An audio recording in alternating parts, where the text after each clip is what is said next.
Welcome to Insights Out with Dr. Jen, where we go beyond the surface, challenge perspectives, and uncover the deeper truths that shape who we are. Today, my guest is someone very close to my heart, my son, Bruce Dusmez. He's this year turning into 18, or finishing 18, he's 19. Bruce is a dedicated sprinter and academically gifted young man. He's here to share how he balanced it all, his journey through the high school academic sports, and especially why he chose IB this year over VCE. Also, something we as parents interest in the top of the mind of his generation. So today, let's start. Bruce, good morning. You are a sprinter and a high-achieving academic student, which I never expect. Before in China, you will never have a high school to go because our teacher always come to me talking about all the issues. So it's a very good, pleasant surprise you turned out such a wonderful kid. That's a lot of to do, both sports and academics. How do you balance the intense demands of sports training and your academic commitment? Hi guys, it's Bruce here. My mum's son over here. She's starting a podcast, so we'd appreciate if you followed along with the journey. So let me get started into why I chose to do sports and how I managed to balance it through these intense years in Wesley College, especially through years 11 and 12, where I had to pick the IB curriculum, which is deemed a very difficult journey for many people. However, in short, I didn't find it too challenging, and I balanced it with my sport quite well. So through the years 11 and 12, I was a high-level sprinter, sprinting at a state level. I made the state team multiple times, and I went to nationals the season prior. So the way I balanced studies and academics is by prioritizing not my academics, but my mental well-being as well as how I performed on the track. I would prioritize my training sessions and I would fit in my studies around it.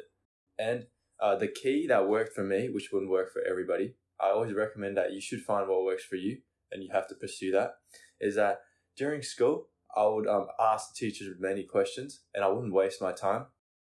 So I'd actually learn the course content quite well in school. And I'd take extremely neat notes. I took it on my laptop, which saved quite a lot of time, whilst many of my classmates took it in their books.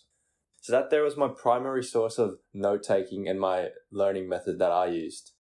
I would mainly not be stressed about school, and I thought that was very important since most of my peers were constantly stressed and worried, which I truly think disrupted their mental focus and would fatigue them more. With me, I would always come to class clear-headed, and I would go home every day looking forward to training and performing my sport commitments instead of focusing solely on my studies. So that's what I really did throughout these years, to just relax my mind and to focus more on my sports and well-being rather than solely focusing on studies. Okay, so as a year 12 student, can you give us your schedule, how many times you train? What percentage of time you spend on sports, what percentage on the academics? This might sound like a surprise to many people, but if you've heard of the 80-20 rule, the 80 being 80% you need to eat healthy, 20% you can eat whatever you please. I took a similar approach to studies, except it was more of a 70-30 approach. 70% I would focus on my sports, and 30% I would focus on my studies. This, once again, worked for me, but wouldn't work for everybody else.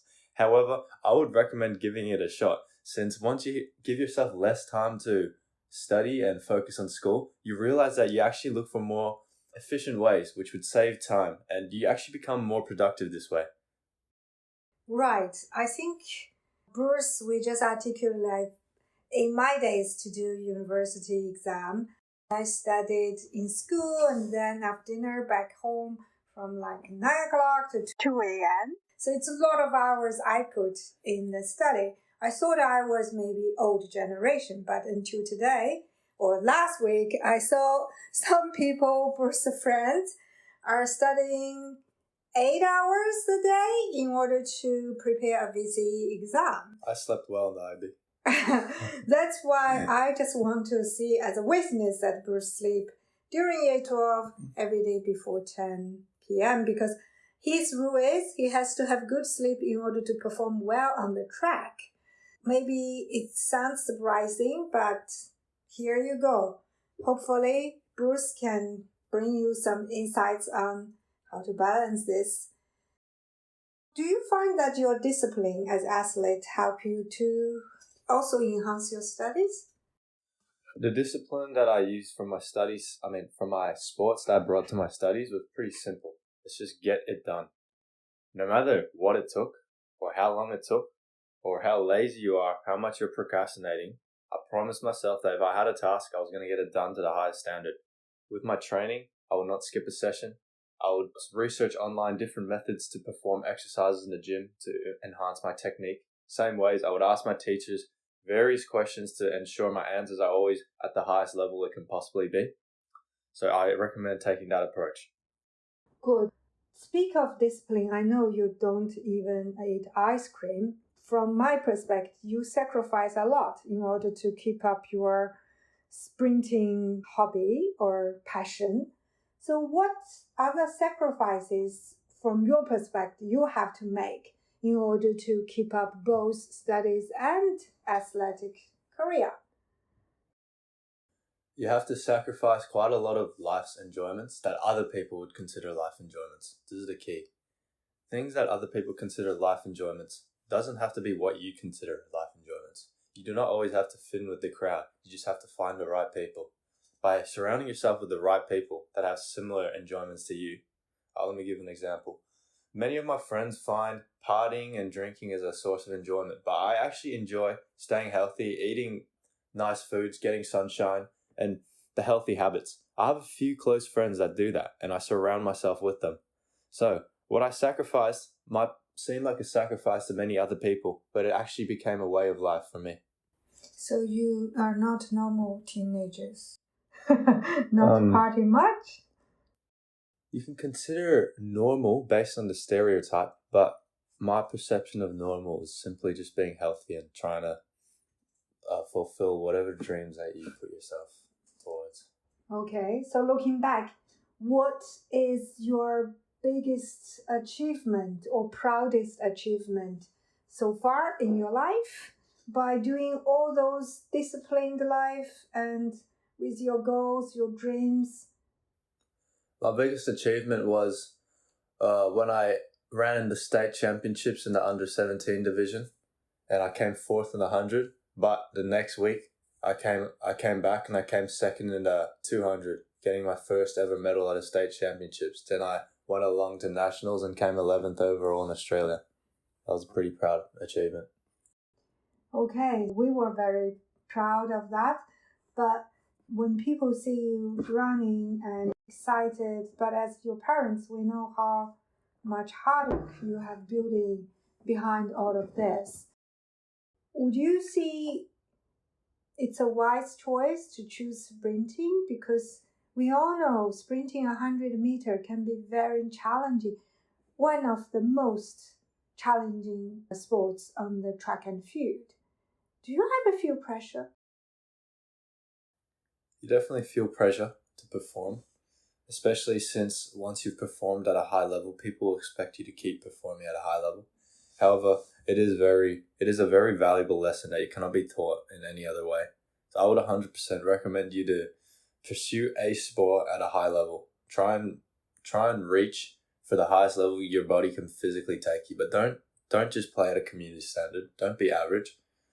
Once you pursue greatness in your sport, you'll see how difficult it is, and it'll truly transform the way you think and how your mind works. You talk about transformation. Can you tell me how you have been transformed by this sprinting? I have constantly been living my life in uncomfortableness, and a very famous David Goggins once said, "Learn to be comfortable in the uncomfortable," which I think I'm slowly getting used to every day. It's not easy, but I think it is necessary for personal growth, especially as it completely changes the way you view life, and you start to consider many things that other people would pursue as a challenge as not challenging anymore. Okay, what does that bring you? It brings you your self-confidence and self-esteem. It helps you understand yourself better. It helps you view yourself as a person more than how others view yourself, but you actually start to see yourself as who you want to be. And why that is important for you? That is important since nowadays in society, many people judge themselves and their characters based off how other people think of themselves. But you must have very strong willpower, and you must know who you are at your very core. And to only do that, you must suffer. So who you are at your core then, Bruce? I'm a person that's very determined. And when I see a goal, which I am a creative person, and when I see a goal, I won't let anything get in my way, and I will strive towards that. Okay, so sounds Bruce has a lot of things in his mind, and he's determined. So what's your determined in the next 6 months that you take a gap year from university? So what is your plan? Since I've got 6 months off, I'm really focusing on training. I've been training extremely well for the couple past months, so I've been putting together some good performances. Last week, I ran my personal best in the 100, and we're in the middle of the athletic season, so this is quite good. I'm trying to get better and better. At the same time, I have a social media, TikTok, at Bruce Dusmez, and I'm trying to increase my fan base there by creating inspiring content to share my way of viewing the sport and viewing how you should live a healthy and balanced life. Okay, Bruce. So far, you painted a very hard but pink picture, beautiful picture. What are the difficulties or frustrations when you pursue your goal? People usually share the success stories, but I might as well share the downs, not only the ups. So the downs are you might find yourself in sports depression, since I've heard this saying where if you have a girlfriend or if you have a close friend, when you lose them, you lose someone else. But when you lose yourself in sport, you lose yourself. And that's very difficult. So in sport, when I was injured, I lost myself for about 2 years since I was constantly battling with injuries.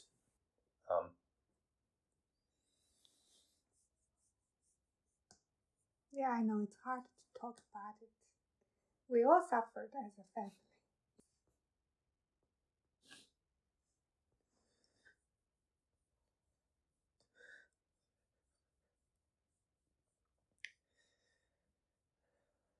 How did you find yourself back, Bruce? We know you lost yourself.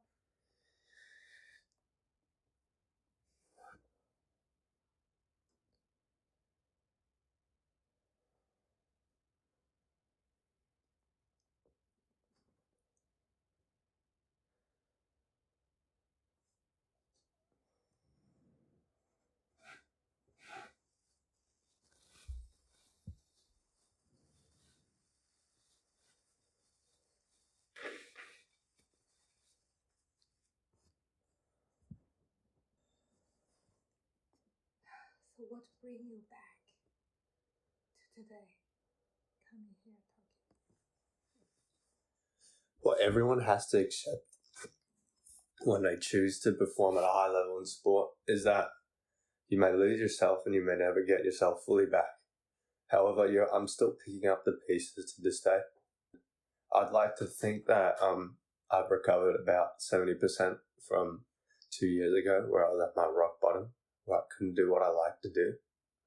And even though I know I had the potential, I'm sure others know they have the potential in something, they can't achieve it due to some setbacks. This includes like academic or financial pressure, but for me it was more of a series of unfortunate events that prevented me greatly from continuing in my sport. Hamstring issues, nerve issues. I had to constantly see sports doctors.